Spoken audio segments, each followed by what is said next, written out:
Boa tarde, bom dia, boa noite. Ninguém sabe a hora que vocês estão vendo aí. Mais um episódio do podcast mais comentado dessa cidade, do estado, do Brasil, enfim, do mundo todo, que a internet chega no seu lar para você entender e gostar não só das histórias que a gente vem falando aqui, mas entender um pouquinho qual foi o caminho que cada um chegou e percorreu.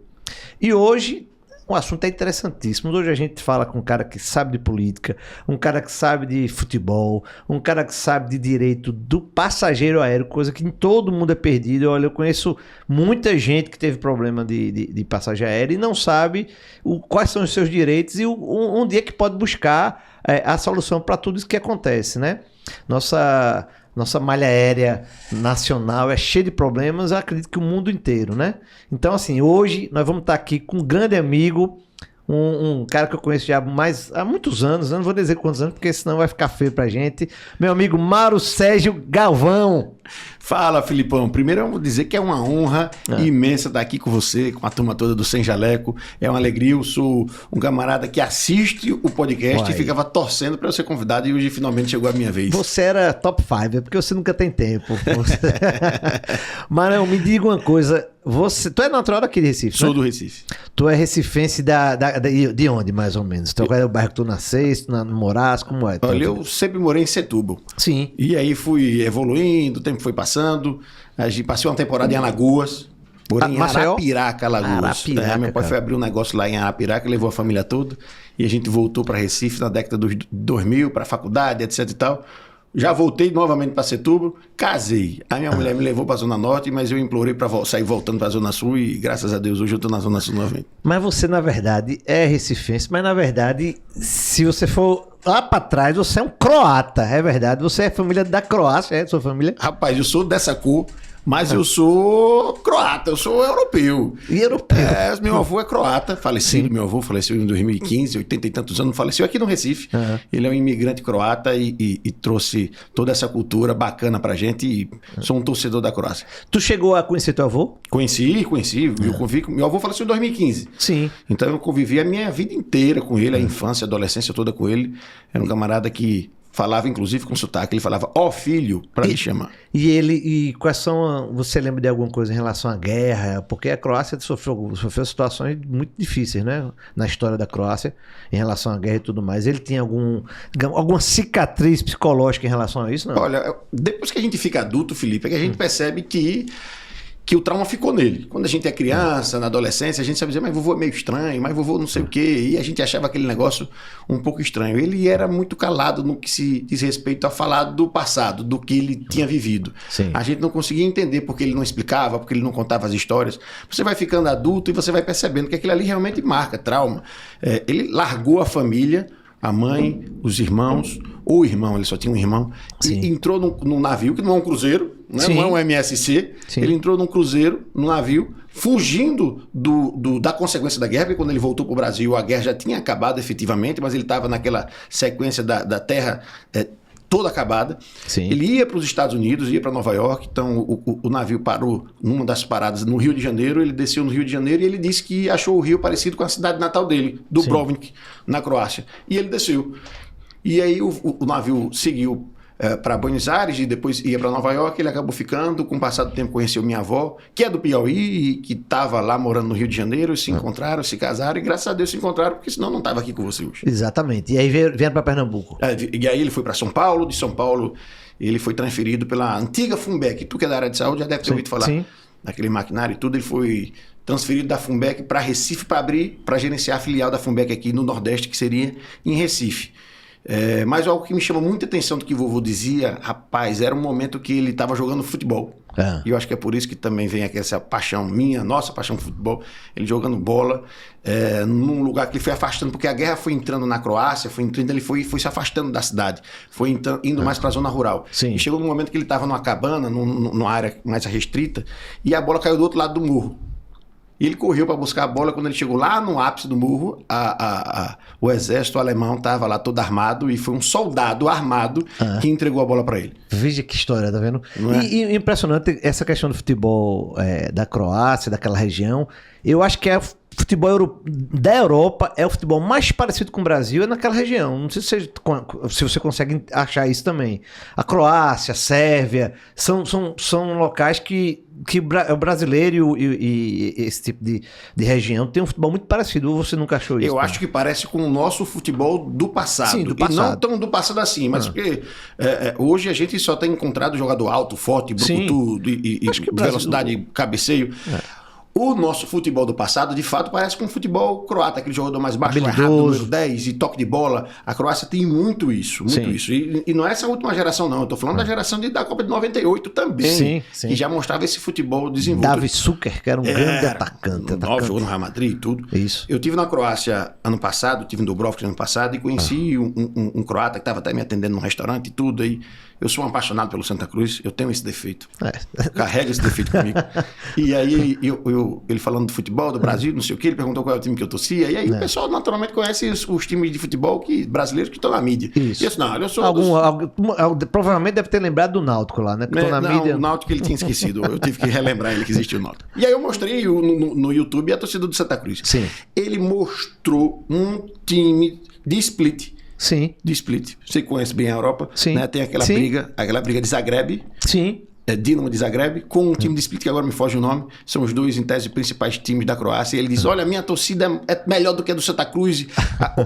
Ele gostava tanto de futebol, que aquele papo de futebol, quase que eu digo, senta aqui da mesa comigo, pega uma taça de vinho, vem beber, vamos falar de futebol. Isso é difícil acontecer na Europa. O europeu é mais na dele. Eu digo sempre o seguinte, eu acho que o povo europeu, foi tanta guerra ali, que acaba que as pessoas são mais retraídas. Além de tudo, obviamente, nem todo mundo tem um sangue latino e desenvolveu, não que não seja, né? Desenvolveu essa... A gente é muito expansivo, nós somos muito acolhedores do povo brasileiro, né? E o europeu é mais na dele. E você trazer um europeu para falar sobre futebol e ele mostrar essa paixão, é porque realmente o futebol é uma coisa que ele acaba com todas as fronteiras, na verdade. Não, com certeza. O futebol, você sabe da experiência que a gente viveu, o futebol, ele derruba muro. Isso. Ele aproxima as pessoas, porque não é futebol, é sobre gente. Isso. E é isso que faz a grande diferença, né? Sobre as pessoas. E eu cometi um pecado terrível na Copa passada, que foi torcer para a Croácia de forma veemente. Enquanto todo o nosso grupo dizia, não torça para a Croácia, que o futebol da Croácia ele é ruim para o futebol do Brasil. Eu disse, não, mas eu não posso fazer isso. Eu vou deixar de torcer para a Croácia quando jogar contra o Brasil. E você só torceu contra a Croácia, de fato, num jogo contra o Brasil? Mas eu torci muito contra a Croácia. Não só torci contra a Croácia, torci muito. Foi terrível. Eu acho que aquele gol de Neymar foi um dos gols mais comemorados que eu comemorei na minha vida, para falar a verdade. Aquele gol de uma prorrogação como um jogo dificílimo que foi aquele, foi um jogo pesado. Eu tenho na memória esse jogo porque eu estava no estádio. Sim. Acho que você já tinha voltado. Já tinha voltado. Eu estava no estádio lá em Doha e eu assisti o primeiro tempo longe da turma da gente que ficou atrás do gol do Brasil, com aquela torcida canarinha, torcida MVA, batucada, tudo, etc. Eu assisti na lateral, sentadinho. Era a primeira vez que eu estava assistindo um jogo sentado, perninha cruzada, batendo palma. E foi horrível. Eu acho que a Croácia deu, na minha opinião, assistindo de perto, um baile no primeiro tempo do Brasil. O Brasil ficou perdido. Sim. E aí um amigo liga e disse, você quebrou o cordão, o Brasil tá ruim porque você tá longe da gente. E eu saí da minha cadeirinha. Naturalmente. Disse, eu vou pra aí. E fui. Fui e o Brasil, naturalmente foi por causa de mim, eu acho que Tito fez algum ajuste. E o Brasil foi muito melhor no segundo tempo. E o goleiro da Croácia, ele tava defendendo no segundo tempo, eu tava atrás do gol dele. Sim. Olha, não, contrário. No primeiro tempo, isso. Ele pegou muito. Ele pegou muito. Era sendo impressionante como um goleiro pegava, rapaz. Impressionante. Ele pegava até pensamento. E aí, Neymar fez aquele golaço. Eu lhe confesso que quando o Neymar fez o gol, a gente tinha aquela restrição de bebida. Sim. Tem aquela restrição de bebida lá no Catar, lá no Doha. E aí, como já era o penúltimo jogo, porque o próximo jogo, não esqueça, era Argentina e Holanda. Então, o que a gente ia dizer? Vamos sair daqui para um lugar para beber, para assistir o jogo e torcer contra a Argentina. É lógico. Então, combinado não era mais. O jogo tinha acabado. 1-0 Brasil. Lógico. Vamos onde a gente vai, porque não dava para errar. Faltavam 4 minutos para acabar quando a gente levou o gol. Pois é, não dava para sair do estádio. 70 mil pessoas, 60 mil pessoas e errar. Isso. Se você erra, você chega num local e acabou o jogo e você não pode mais Era longe. Era uma andada grande. Dito isso, eu estava negociando, discutindo, debatendo com um grupo para onde a gente ia e a Croácia fez um gol. E viu os pênaltis também. Os pênaltis foi na sua barra ou foi na outra? Foi na minha barra. Eu ouço, falando com você, o trinco da trave do chute na trave de Marquinhos. Foi terrível. Mas o pior foi sair do estádio e passar um grupo de croata e tirar aquela onda de mim. E a minha turma dizendo, eu não disse a tu que não era pra torcer pra Croácia, eu não disse a tu que não era pra torcer a Croácia. Imagina aquele momento deve ter sido muito difícil pra quem tava lá. Eu voltei naturalmente, eu só vou ser pra primeira fase, porque eu acho que a primeira fase, Mário, é a fase que todo mundo acha que é campeão. Tu enquanto o cara do Peru, o cara, campeão. Tu enquanto o pessoal da Bolívia, eu vou ser campeão. O cara da Itália, enfim, quem você encontra no meio do caminho, acha que é campeão, até começar naturalmente os jogos, de fato, mais eliminatórios. Aí eu volto sempre, porque eu acho que deve ser, eu já passei por época de Copa, e quando a gente perdeu assim, é terrível. Não, é um enterro. Porque você quer o abraço, você quando tá perdendo e todo mundo tá aqui sentindo, você se sente abraçado. Lá é terrível, né? Não, é porque você, por mais que seja muita gente, muito brasileiro, mas quando você faz diante daquela quantidade de pessoas, você é uma minoria. É minoria. É minoria. Você está lá querendo encontrar alguém e é todo mundo... E como o Brasil é muito querido, assim, as pessoas talvez não tenham essa noção de como o Brasil é querido no Oriente Médio. O futebol, logicamente falando, no mundo todo. Mas ali no Oriente Médio a Doha se dividiu entre quem torcia para a Argentina e quem torcia para o Brasil. Verdade. Não tinha outra torcida. Não tinha outra. É verdade. Você tem pingado, outros lá, 2, 3, 5 mil pessoas de cada país estavam lá assistindo o jogo, mas... A população era ou torcedor da Argentina ou torcedor do Brasil. Impressionante. E aí você passava ali, as pessoas lhe cumprimentando e tudo. Teve um camarada, o Stuart, né? Sim. Do coletinho. Sim. Eu tive que abraçar um camarada e dizer, não, meu irmão, vou até a próxima Copa, fica tranquilo, é coisa do futebol. O cara chorava copiosamente. Imagina, porque eles, na verdade, a seleção deles não tinha... Na verdade, nem na seleção deles, não sei se você reparou, o pessoal lá do Catar, a maioria da que a gente conhecia, encontrava, era o pessoal do Paquistão, né? Da Índia. Né? Então, aqui daquela região ali, porque o cara que é nascido e criado no Catar, ele nem vai.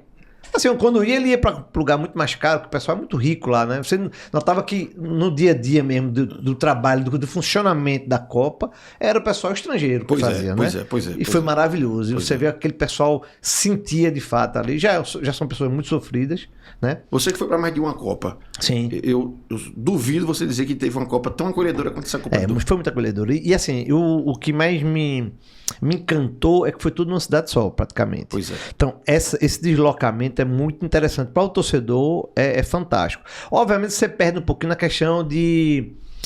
o ocidental, nós somos ocidentais, obviamente a gente gosta de beber, tal, e você só conseguiria beber lá em Doha, em locais escondidos, em pubs. Então isso aí eu acho que atrapalha um pouco, até para receptividade. Infelizmente o álcool tá intrínseco na nossa cultura. Na nossa cultura, então ficava difícil você participar daquilo ali. Mas tinha. Óbvio. Isso é conversa de marido que quer dizer pra mulher que a Copa não foi boa. A Copa foi boa e tinha onde beber. Olha, eu tinha uma lista, até hoje tá no meu celular, uma lista de 100 bares em Doha. 100 bares em Doha. Então você conseguia. Agora, obviamente, vou dar um exemplo. O mercado lá, o arquivo. Eu não sei nem dizer. Nem sei nem pronunciar o nome. Pronto. O mercado, que é maravilhoso, não tinha um lugar, você não consegue beber. Ali não, ali só pra comer. Se mais tivesse um barzinho ali, ia ser um negócio impressionante. Mas a gente respeita a cultura e na Arábia, que vai ser em 2034. Essa vai ser maravilhosa, vai ser melhor do que a Copa dos Estados Unidos. Então, que é 2034. Mas não vai ter álcool. De jeito nenhum. Mas o brasileiro dá um jeito. dá assim um jeito. O camarada me ofereceu, Felipe, me ofereceu uma vodka de que como é que tu fez essa vodka? Ele disse, não vou lhe dizer que você não vai querer tomar. Disse, então eu não vou tomar, né, amigo? Você sabe que o cidadão, ele pode comprar até... Vou dar um limite. Tem um limite lá de bebidas e eles podem consumir em casa. É só isso que pode fazer. E só compram... Eu me lembro que lá na época eram dois ou três locais que podia vender e só para quem é residente ou tinha permissão de comprar, né? A gente não tinha, mas a gente conseguia dar um jeito. Sabe o que eu fiz? Eu fiquei 2 dias num cruzeiro. Aquele paradinho da MSC. Sim, eu me lembro que você falou. Rapaz, foi uma coisa terrível. Foi ruim? Não, foi bom, mas foi ruim. Porque quando a gente comprou, Matuto comprando as coisas, é uma desgraça. A gente comprou o cruzeiro imaginando, porque a MSC anunciava que ia ser o maior cruzeiro do mundo, era a inauguração do maior navio de cruzeiro do mundo, parado, como hotel. Sim. E a gente comprou achando que ia pro maior cruzeiro do mundo. E aí? Quando a gente chegou na porta do maior cruzeiro do mundo, o cara fez, epa, não é que não, olha ali, ó. Aí a gente foi pro outro. Só que o outro era muito bom se você não conhecesse o mal do mundo. Parecia que você tava num bote e do lado tinha uma jangada, uma lancha de 60 pés, assim. Negócio terrível. A gente olhava um pro outro, mas rapaz, que bobagem a gente fez. Por isso que eu tentava lhe encontrar o tempo todo. A gente não conseguiu se encontrar. Não, né? Quando você ia pro lugar, a gente ia pra outro, porque era... Não, eu me tranquei nesse cruzeiro, a gente levou dominó, parecia que a gente tava engravatado. Uma mesa redonda com dominó. E era uma gritaria tão grande no dominó que o povo vinha pra pedir pra gente falar lá abaixo e não sei o que era aquela confusão da bexiga. Imagina, o que é Copa do Mundo? É o bom, realmente, você falou a verdade, é as pessoas, né? Você conhecer pessoas, você tá ali envolvido naquele clima. Então a gente tá chegando aí numa Copa. Hoje tem, inclusive, logicamente a gravação é hoje a gente tá numa segunda-feira, deve ir ao ar no final de semana, na próxima semana, mas fazendo uma futurologia aqui, que ainda não chegou a convocação. O menino Ney tá nessa convocação ou não? Se eu fosse o treinador, eu convocava. Sim. Agora, eu convocava com ele chamando e dizendo o seguinte: você é jogador de 30 minutos. Sim. Eu preciso de você no banco, tranquilo, dando força no time, assumindo a responsabilidade e entrando nos 30 minutos do segundo tempo para arrebentar. Aí você entra e faz o que você quiser. Porque fisicamente ele não está preparado para jogar os 90 minutos de forma do nível de Copa do Mundo. Você viu o jogo na Copa do Mundo, os caras são fisicamente extraordinários. É, verdade. Né? É até estranho quando você consegue ver um lance. Vini Júnior realmente é diferente, o Mbappé é diferente, o Messi nem se fala. É isso. O Neymar, naturalmente, é um jogadorzaço, está nessa prateleira dos grandes. É isso. Mas fisicamente ele não vai conseguir suportar 90 minutos. Então eu convocava o Neymar. Eu digo sempre, sabe, Mário, que é o seguinte: você está perdendo o jogo. Vamos supor, Brasil e Dinamarca, né? Porque a gente foi eliminado pela Alemanha, depois pela Bélgica, Croácia, pode ser a Dinamarca. Brasil e Dinamarca, tu tá perdendo 1-0. Deu 30 minutos do segundo tempo, tu olha pro banco, aí você tem lá Gabriel Martinelli, o menino agora, Ryan, que é do Vasco, que eu acho que vai ser convocado, que é do Vasco, agora tá no Balderman, da Inglaterra. Enfim. E tu vê o menino Ney, não tem o que fazer, cara. Não tem o que fazer. Não tem o que fazer. Essa discussão é pra quem não gosta de futebol, não entende. Exatamente. Olha, eu não tenho nada a ver com o que ele faz com a vida dele pessoal. Também não. Agora, você tá nessa situação, 25 minutos do segundo tempo, o jogo 1-1, travado. Isso. Você olhou pro banco, bota Neymar, pelo menos o treinador do outro time vai chamar, bota 2 nele. Exatamente. Se ele não fizer um jogo, um gol, não sei o que, ele segura o marcador, é 1+1. Você vê o jogo do Santos hoje, é por isso. Ele tá jogando bem? Não. Mas ele, qualquer momento, ele pode desequilibrar, como de fato tem uns que ele tem alguns jogos que ele desequilibra.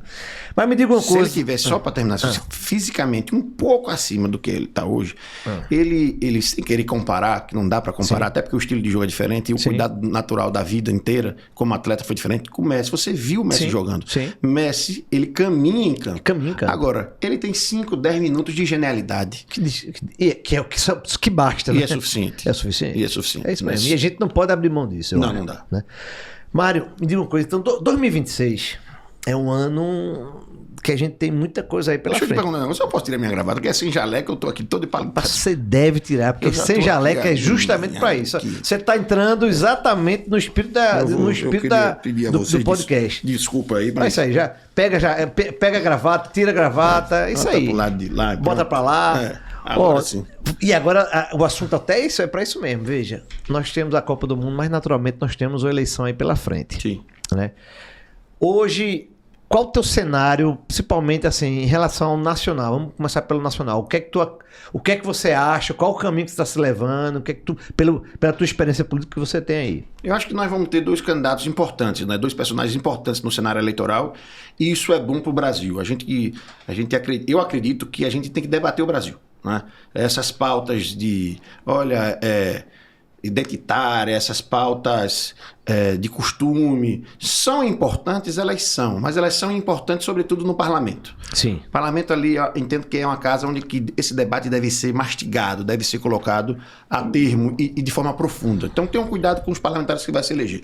Mas do ponto de vista do executivo, olhando o cenário para frente, a gente precisa discutir o que importa para o Brasil, né? A gente precisa discutir a taxa de juros do Brasil, a questão macroeconômica, como o Brasil vai se posicionar como um player externo, se a gente vai assumir de fato o protagonismo nos acordos comerciais com a Europa, com o Mercosul, quais são as políticas públicas que a gente precisa incrementar, se a gente vai fazer por exemplo, trazer mais carros elétricos para o Brasil, se a gente vai mudar a matriz econômica do Brasil, do ponto de vista do primeiro setor, do segundo setor e do terceiro setor, que olhar a gente vai trazer para essa relação do Brasil e Estados Unidos, Brasil e China.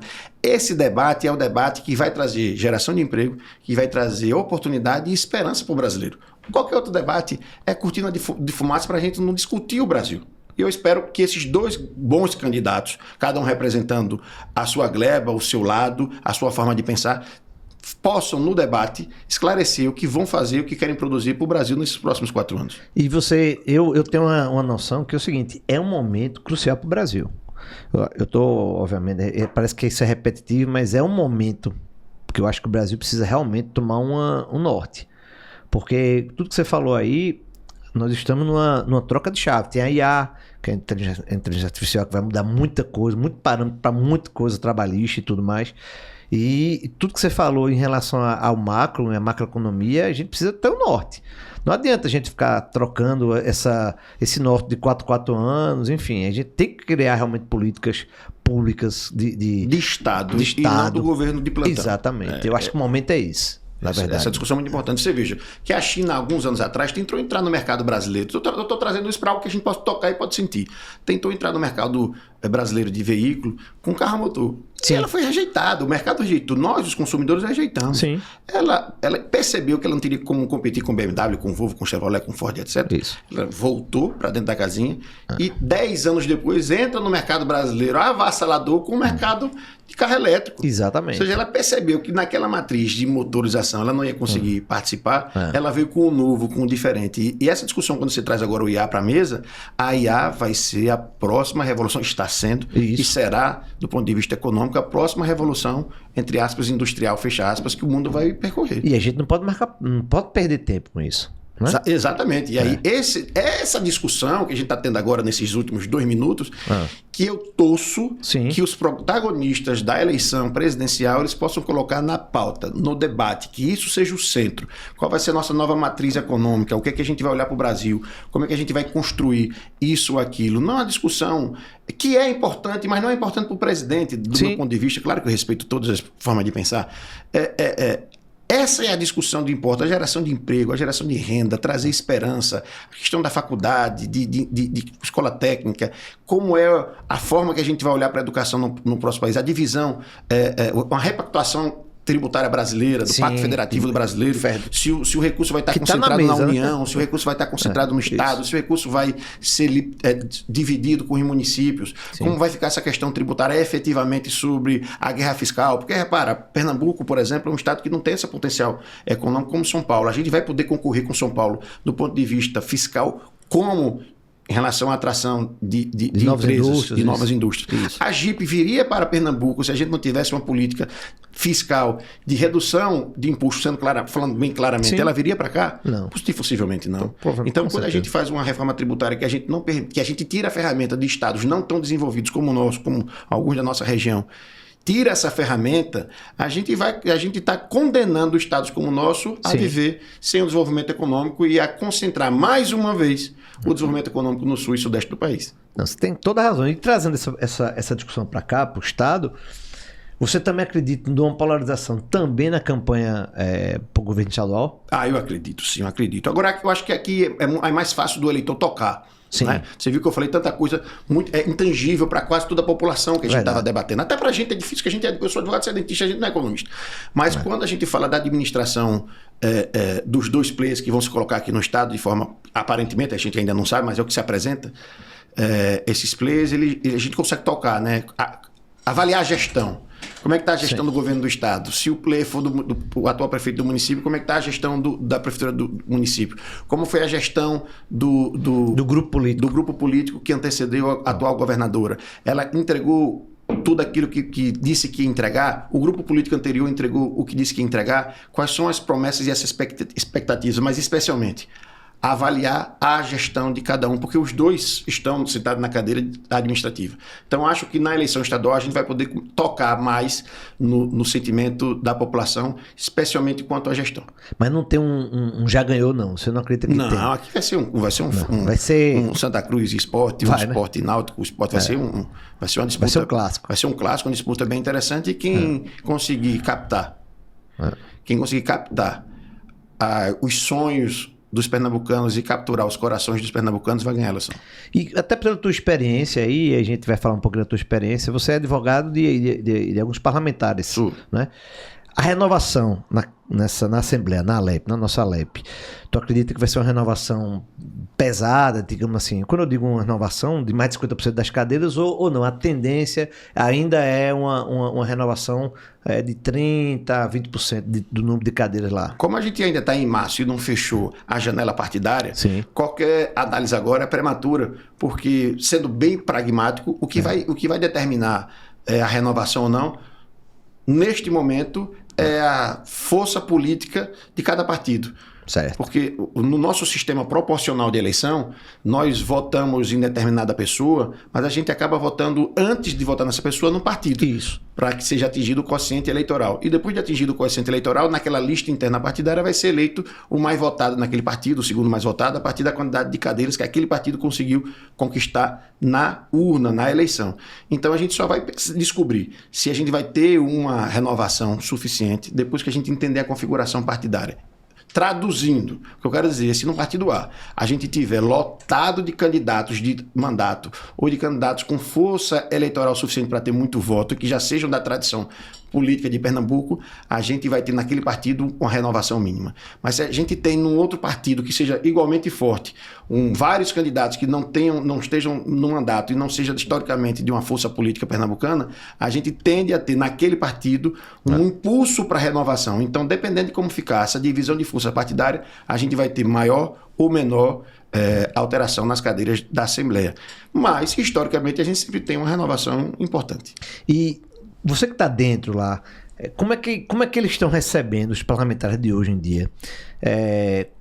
Mudou muito a campanha, né? As campanhas antes eram uma campanha de rua, de comício, de panfletagem, de muita divulgação, de painéis, enfim. E hoje com isso aqui, com a internet, com a inteligência artificial, você acha que eles... É uma eleição completamente diferente, você acha, ou é uma eleição que não? É diferente, mas tem ainda muita gente que ainda acompanha, faz a sua candidatura, a sua campanha como antigamente. Olha, eu não posso falar pelos parlamentares, mas eu vou falar sobre o meu sentimento como advogado, e que antes de ser advogado já atuava, trabalhava em política, nos bastidores, como estagiário de escritório de advocacia, e que, portanto, fica muito próximo do pessoal, da turma de publicidade, inclusive dos parlamentares, naturalmente, mas...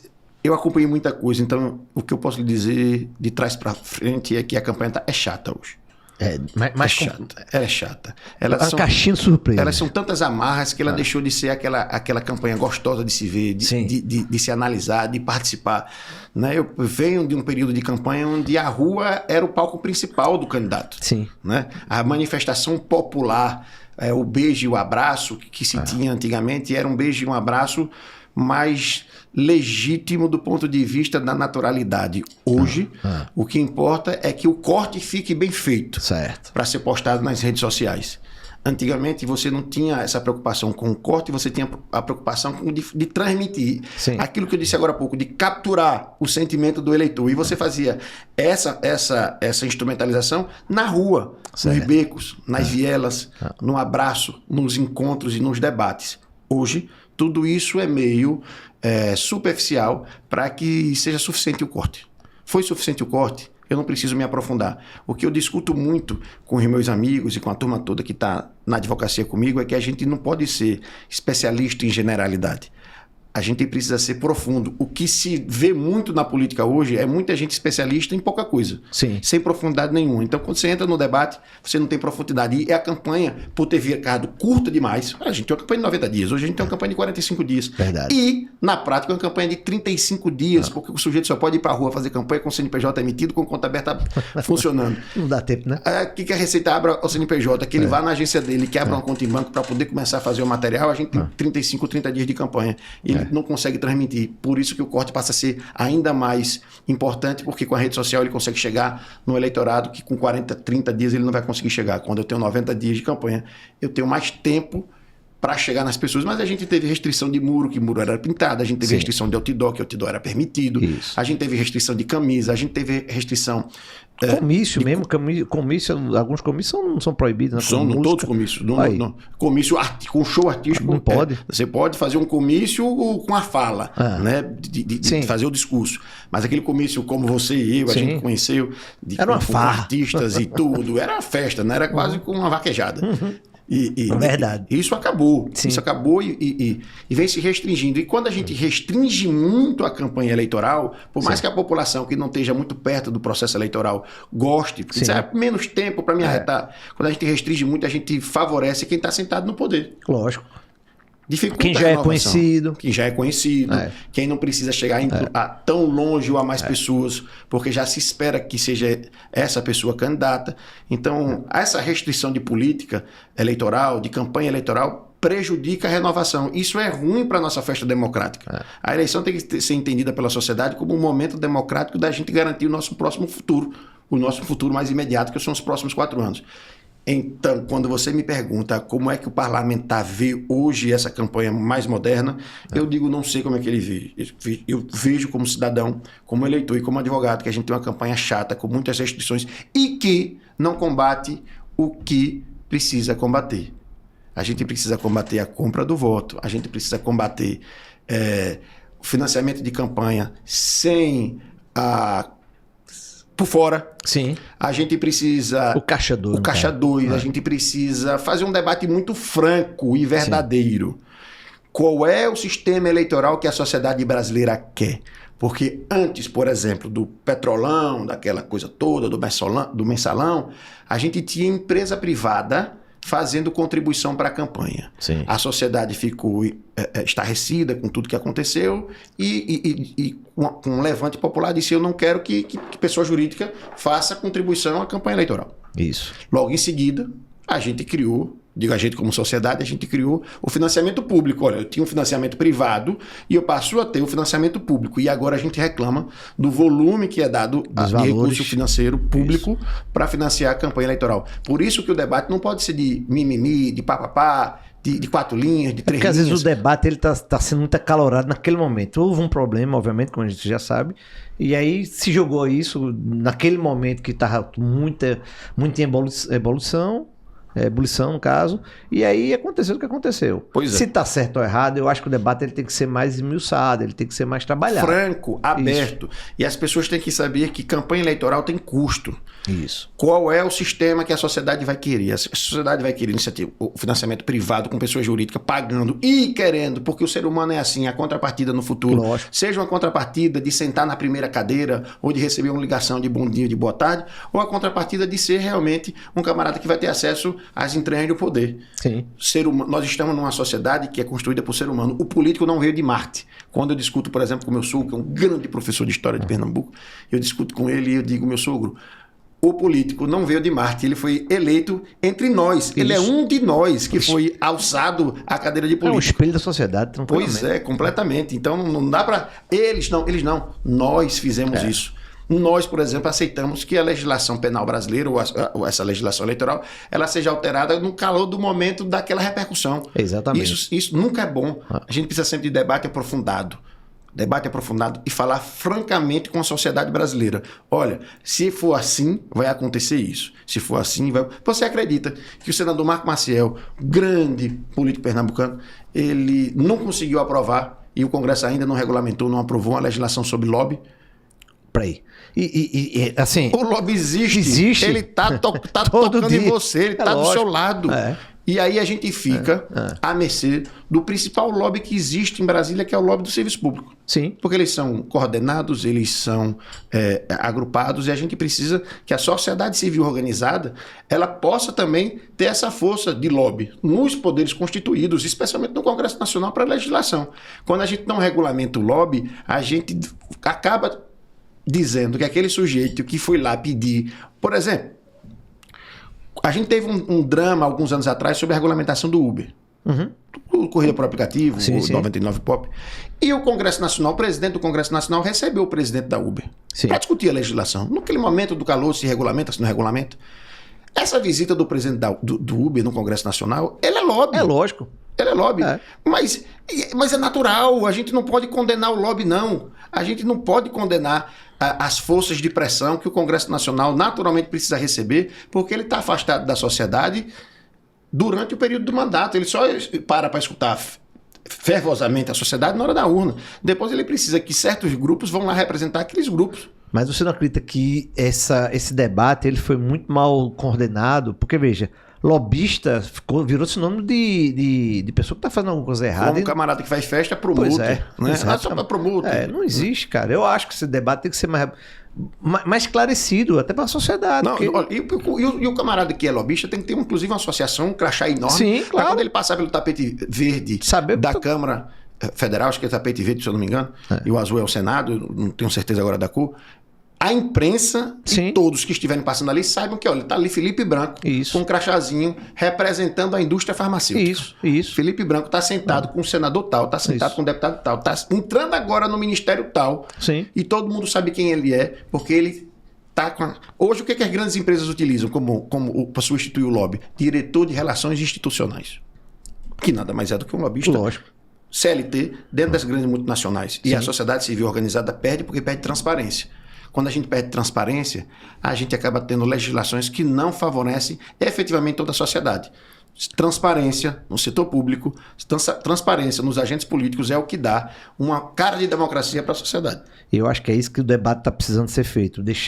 Repito, você tem toda a razão quando você fala que alguns temas são importantes, mas são importantes... digamos assim, não vai mudar a conformação da sociedade, não vai ter grandes mudanças, vai ficar naquele debate ali morno e que só alguns se beneficiam disso. Quando tem um debate de sério em relação a esse tipo de assunto, eu acho que a sociedade ganharia muito mais. Então é importante um cara como você que tem essa vivência, tá sempre batendo e martelando, lembrando que a gente tem coisas muito importantes a ser debatidas seriamente, né? Mas você não só de política você vive, você também tem hoje digamos assim, eu não conheço nenhum, modéstia à parte, pode ser até um erro meu, viu? Eu não conheço nenhum advogado com tanto conhecimento como você para o direito do passageiro aéreo. Todo mundo as pessoas que eu conheço que falam, tive um problema, só me lembro de você, porque você é um cara realmente efetivo. Mas me conta uma coisa, como é que está o direito aéreo nacional? Assim, as indústrias, as empresas têm dificuldade realmente de prestar um serviço bom? Você acha que o problema está nas empresas, está na Infraero? Qual é o teu norte em relação a isso? Olha, primeiro eu quero deixar muito claro que eu tenho 2 operações no escritório, que é de direito eleitoral e administrativo, especialmente para agente político, e tenho a operação do direito passageiro aéreo, que é o que eu amo, é a minha paixão. Né? Eu entrei nesse segmento porque eu sofria, como sofro, como você sofre, com os intempéries causadas pelas companhias aéreas. E aí eu entrava com a minha ação, com da família, com um aqui, outro acolá. E teve um dia que eu estava indo para o jogo do Brasil, nas eliminatórias no Uruguai, e meu voo atrasou 8 horas, eram 6 amigos. Você imagina a emoção de viajar para o Montevidéu com 6 amigos para assistir um jogo da eliminatória. A gente já tinha reserva no bar. Não era nem restaurante, era no bar, era no outro bar. Era assim, era uma viagem. Programação toda era uma programação inteira. No domingo, o voo saía às 6 horas da manhã, a gente saiu de 2 horas da tarde. E é por conta disso, de ver de perto a dor daquela quantidade imensa de passageiros que davam ali. Eu disse, olha, eu vou profissionalizar essa minha operação, não vou fazer só para nós 6 daqui, vou fazer para todo mundo, e a partir disso eu crio uma operação consistente lá no escritório sobre isso, e eu amo fazer isso. O que se tem é uma regulamentação da ANAC, a Agência Nacional de Aviação Civil, frouxa, que permite que as companhias aéreas prestem uma má prestação de serviço. O que a gente tem é a companhia aérea preferindo pagar indenização pouca, barata e rasa do que corrigir seus próprios defeitos. E o que a gente tem é um consumidor que não sabe dos seus direitos e que fica sendo influenciado pelo lobby das companhias aéreas, dizendo que as medidas judiciais encarecem o preço da passagem, e o consumidor com receio de que ali ou depois esse preço da passagem aumente por conta de uma eventual indenização que ele recebeu. Então, o que eu posso dizer para o consumidor, para o passageiro, para a nossa audiência que está assistindo, é que o setor aéreo tem uma série de custos.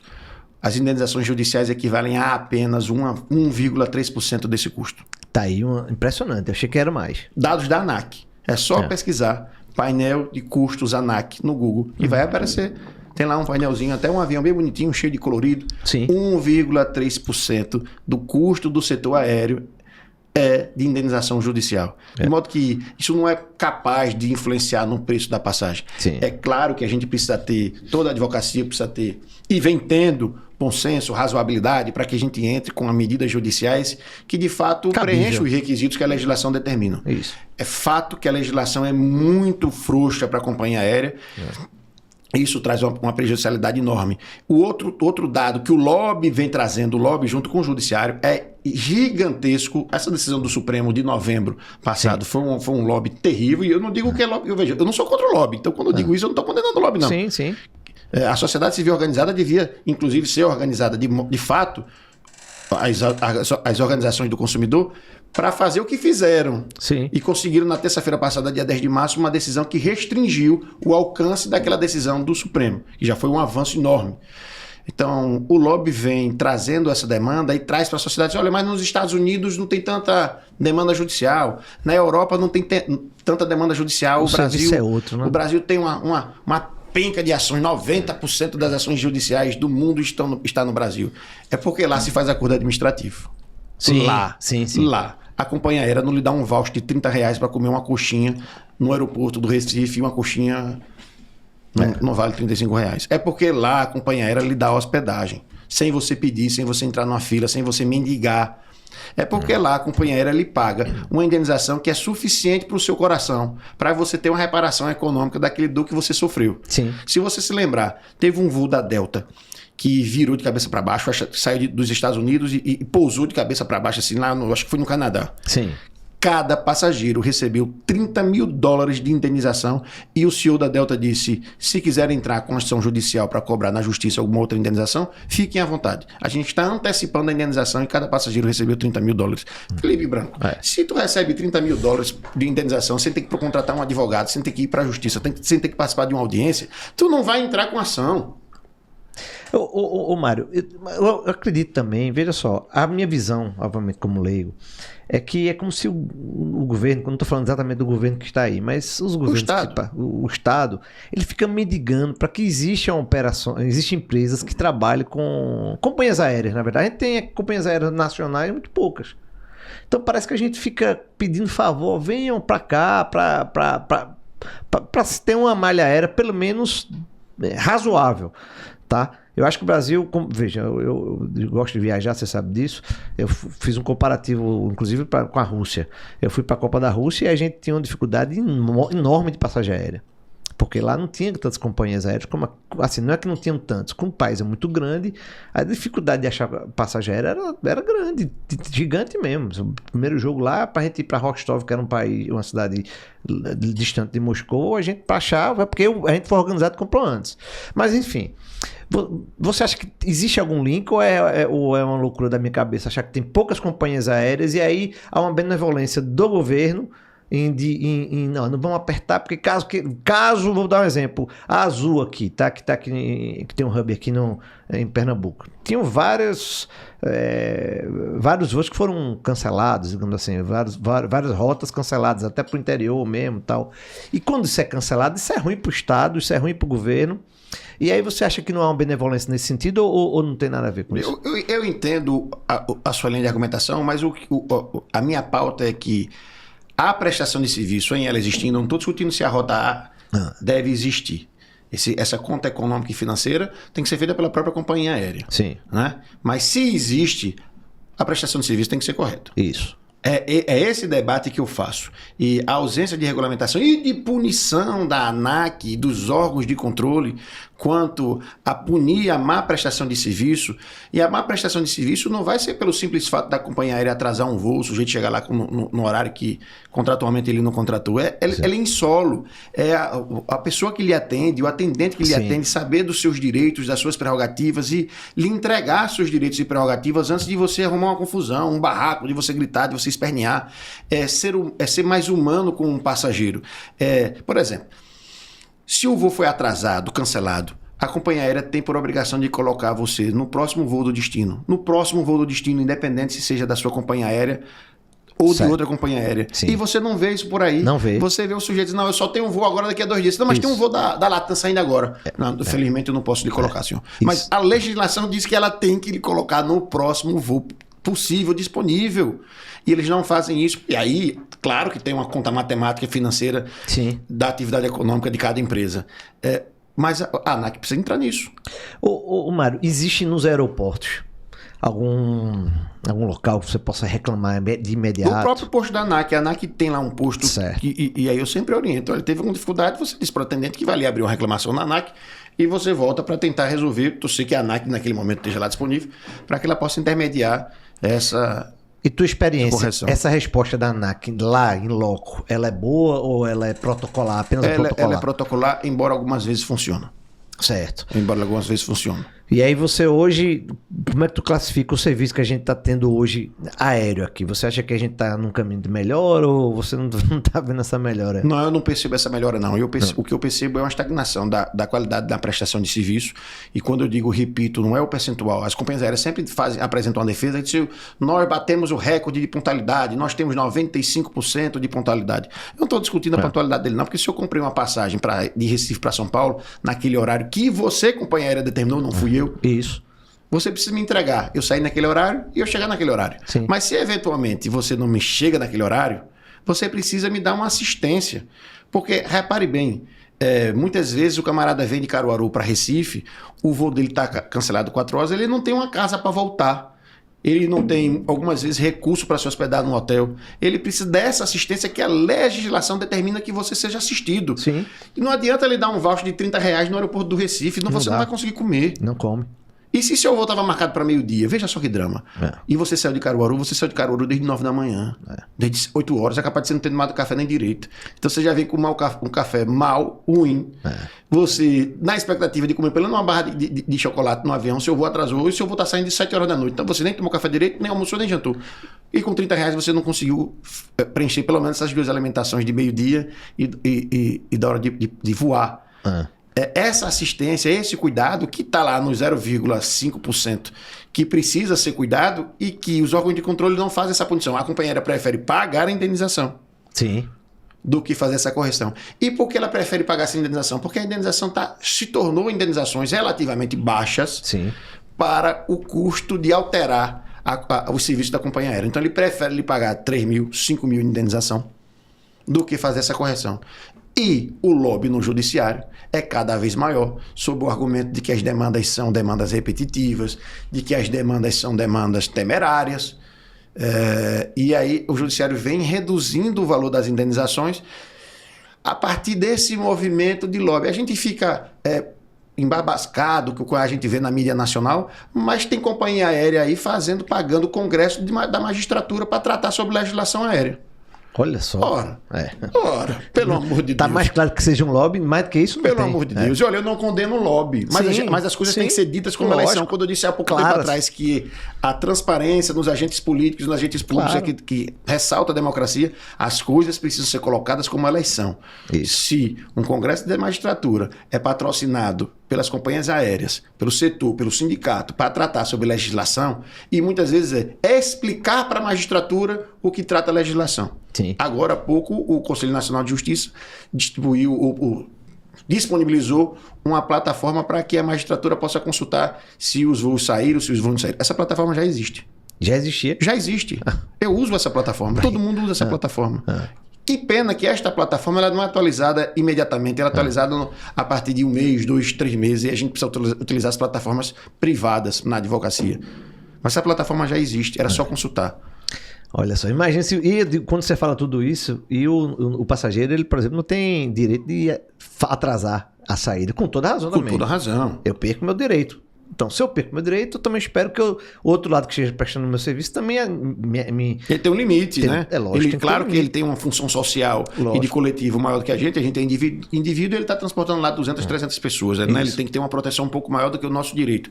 É um peso e contrapeso sobre a restrição do direito individual com o direito da coletividade. Bem, a gente entende isso, mas a gente tem um limite da boa prestação e da má prestação de serviço. Não é razoável. Não é razoável que você despache uma bagagem sua, com todos os pertences seus pessoais.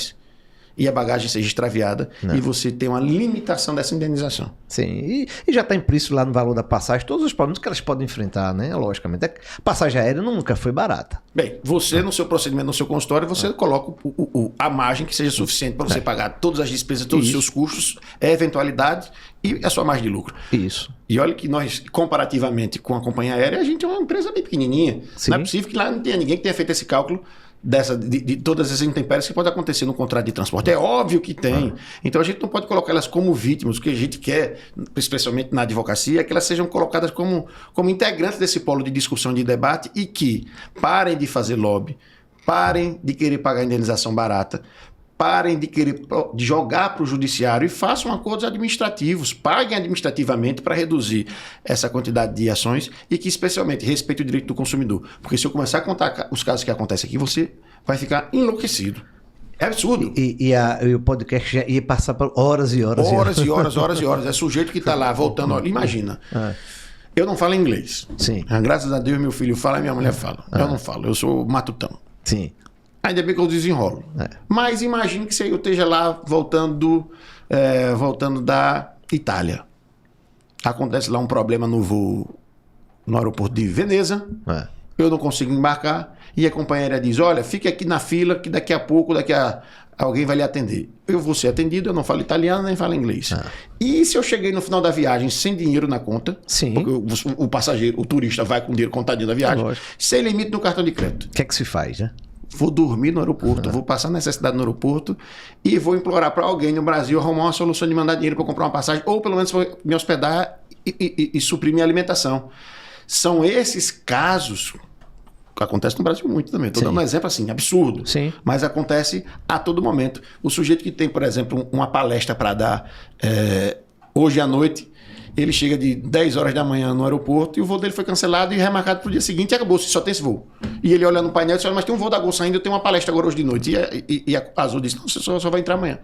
Mas aí eu digo a ele o seguinte, eu só vou dar um conselho, você que tem esse problema, você ou procurar a NAC ou procura meu amigo Mário, que doutor Mário, aqui a gente depois vai colocar seu Instagram, tudo direitinho, seus contatos, mas a gente já falou aqui de política, falou de futebol, falou do direito aéreo, mas a gente tá na hora de falar da sua família, cara. Vamos lá. Como esse casamento aí de duas pessoas maravilhosas, como é que se encontram, doutora Léa e doutor Mário aí, nesse mundo tão louco? Olha, eu a conheci ela como dentista do PSF, lá no Cabo de Santo Agostinho. E eu era assessor do secretário, que foi colocado para que eu resolvesse uma demanda. Ela representava o CRO na época, ela era presidente de alguma comissão do CRO, e tinha um acordo, uma convenção, um tratado, alguma relação do CRO com a prefeitura do município, e eu fiquei de fazer essa revisão. E aí foi quando eu conheci. E aí me apaixonei perdidamente até hoje. Viu a galega, disse, não, agora essa daí não vou deixar passar. E dentista, ganhadora de dinheiro.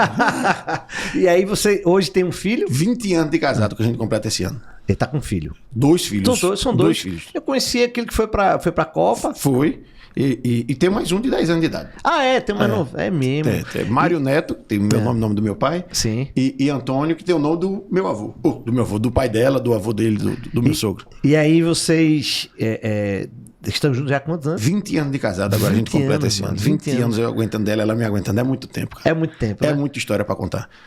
E outra coisa, vocês, cada um assim, com uma personalidade forte, no caso, né? Muito. Porque a doutora Léa é aquela mulher dinâmica, aquela mulher que tem as ideias dela e ela gosta de debater, ela gosta de colocar isso pra fora. Eu costumo dizer que Léa tem uns requisitos que são maravilhosos para qualquer ser humano. E para mulher, mais ainda, né? Ela tem uma mente privilegiada. Sim.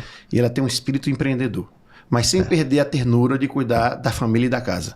Sim. Portanto, ela conjuga todos esses adjetivos que a fazem, de fato, muito especial. E ela adora política.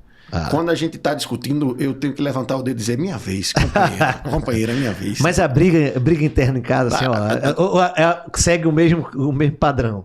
A gente vota unido, Certo. Mas até a gente votar unido, a gente tem um momento de debate profundo, de muita, inclusive, divergência, mas ao final a gente encontra sempre a convergência. Porque ela tem uma personalidade muito forte, né? Ela tem ela faz política estudantil. Sim. Então quem faz política... É conhecido nessa fase, viu? Pois é, quem faz política estudantil tem uma posição política muito forte, muito interessante. Eu digo que ela é sempre a pessoa mais justa que eu conheci. Então quando eu estou entre decidir para um lado e para o outro, eu digo, se fosse você, de forma justa, o que é que você decidiria? Muitas vezes eu não sigo o que ela orientou e acabo me dando mal. Mas isso é bonito, que é a admiração que você tem pela sua esposa, né? E aí faz com que você tenha uma família muito... É uma família bonita. Eu conheço você já muito. Eu conheci você através do seu pai. Pois é, foi né? verdade. Seu pai é um cara que marcou a minha vida, na verdade. E eu conheci ele por pouco tempo. Ele me vendeu era uma loja de móveis planejados. Era. Mas foi um dos melhores vendedores que eu vi na minha vida, viu? Ele era impressionante. O cara era bom. Era uma máquina. Era uma máquina.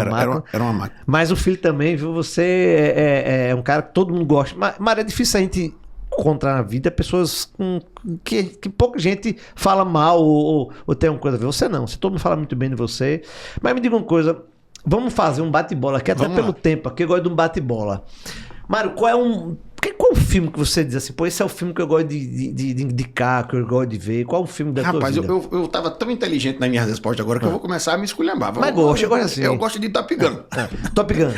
Certo. O primeiro. Eu gosto de Top Gun. É um filme maravilhoso. Então, teve o Top Gun agora. Esse foi uma... Foi o Top Gun 2, o Maverick. Foi a continuação daquela história. Foi uma continuação. Tá, e você que tinha aquela jaquetinha, não? Rapaz, eu não tinha, porque a gente era pobre. Nem a moto, nem a CG. Um dia depois eu engordei muito a jaqueta, já quando pude comprar, a jaqueta já não cabia mais, eu digo, deixa esse negócio pra lá. Me diz uma coisa, e música, mas o que é que tu gosta de ouvir em casa, ou então fora, o que você gosta de ouvir? Eu gosto de samba. Eu gosto de um pagodezinho. Samba raiz? Eu gosto de tudo. Certo. Eu gosto de... Se você me perguntar o nome da música, eu não conheço nenhuma. Eu pergunto, Mário Neto, como é aquela música que eu gosto mesmo? Certo. Aí essa tal, papai, eu vou e coloco. Mas tu vai pra show, essas coisas, não? Vou. De samba mesmo? Samba Recife mesmo tu vai sempre? Não, samba, é porque eu prefiro aquele samba menorzinho. Certo. Samba de roda. Samba de roda. Se tiver um camarada lá com 3, 4 pessoas numa mesa de plástico batendo, eu já paro pra assistir. Eu gosto desse negócio mais intimista, mais perto daquele camarada que tem uma voz ruim, mas tem uma energia arretada, e daquele batuque arretado. Eu gosto desse movimento. Eu gosto de gente. Esse é o problema. Isso é bom. O problema é que eu gosto de estar daquilo ali. Né? Eu gosto de estar ali. Então foi um negócio muito enfeitado, agora, muito bonito. Samba em Recife tá difícil achar também. Não é massa. Você acha fácil? Não, eu acho relativamente fácil, mas eu gosto de todas as... De todas as formas de cultura. Eu sou um camarada que gosta muito de cultura, rapaz. Eu gosto de beber, eu gosto de festa. Agora, Mário, vamos viajar. Disse, mas arruma um museuzinho que eu gosto de ver um museu. Eu gosto de ver um museu, eu não entendo nada. Sim. Mas eu acho que dizer, tá bonito, tá feio. Aí, Léa, que gosta de museu, você sabe da história de cultura da família dela, ela disse, isso aqui é o cubismo de não sei o que. Isso é o que mesmo? O cubismo.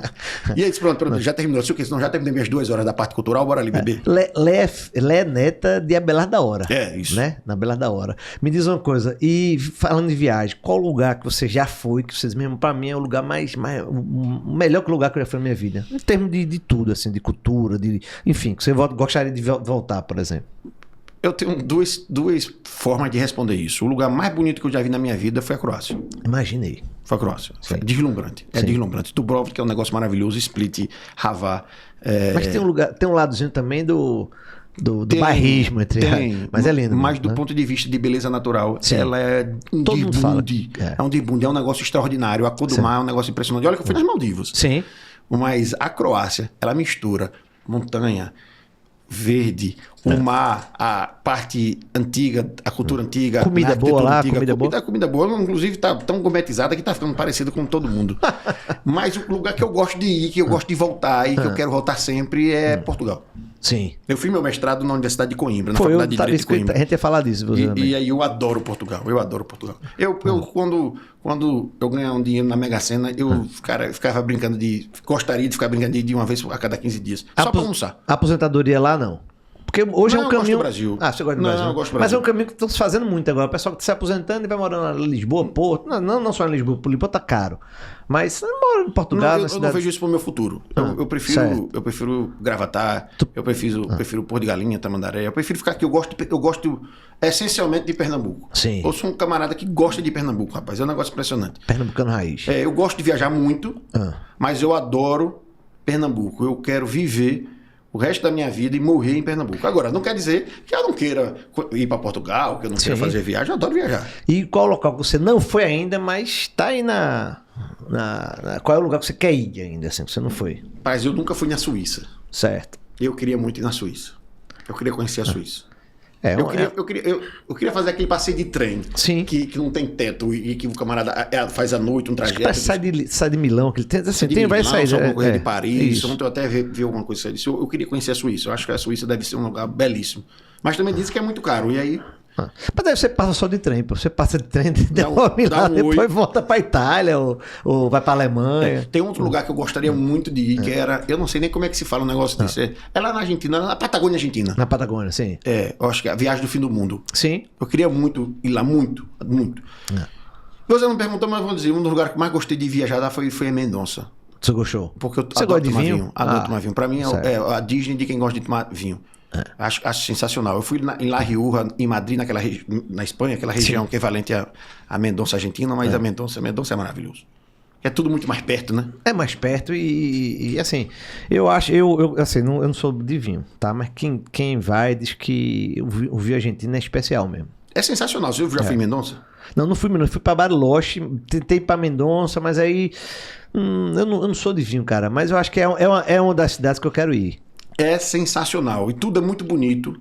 Tudo é muito massa, a comida é muito boa. Agora, não venham perguntar a mim, olha, que vinho eu tomo com comida tal. Eu não entendo disso. Não lhe pergunto, sabe por quê? Porque eu não gosto de vinho, cara.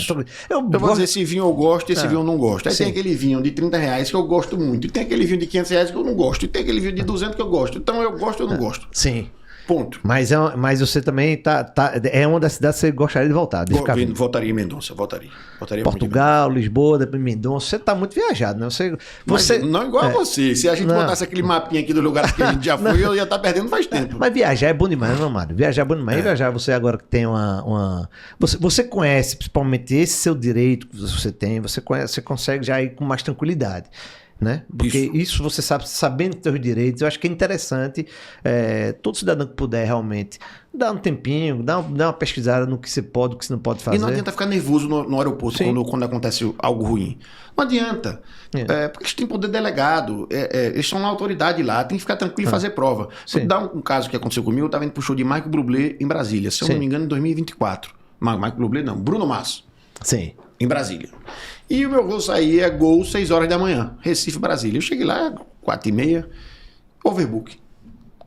Aí a moça olhou pra mim e disse, olha, vou lhe colocar em outro voo, que o voo tá com problema. Eu disse, senhora, o voo vai sair.